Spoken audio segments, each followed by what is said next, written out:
The Philips FRx AED is Philips' most rugged AED. A shock can be delivered to the patient in less than 20 seconds once the device is turned on. We will now demonstrate how to use the Philips FRx AED. The patient is not responsive or breathing. Call 911. Remove clothes from patient's chest. Look carefully at the pictures on the white adhesive pads. Peel one white pad from the gray case. Place pad exactly as shown. Press firmly to stay clear of patient. Analyzing heart rhythm. Stay clear of patient. Analyzing heart rhythm.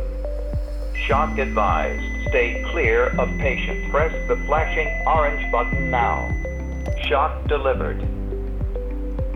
Be sure emergency medical services have been called. It is safe to touch the patient. Begin CPR. For help with CPR. At this point, we would need to resume CPR as needed and continue to follow the AED prompts.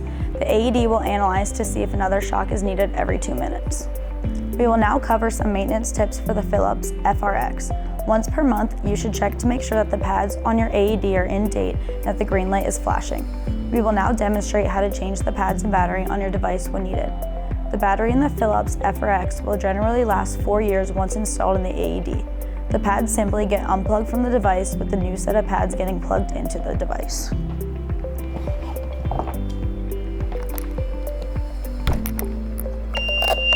Plug in pads connector. Connector inserted.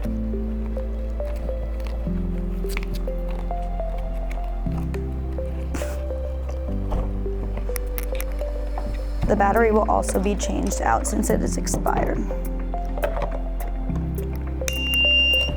Beginning self-test.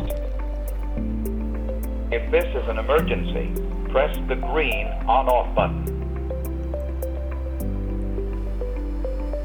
Shock button test. Verify on-off button test.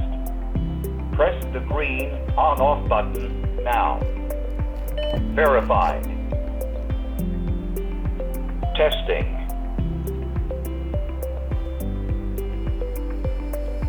Testing. Ready for use.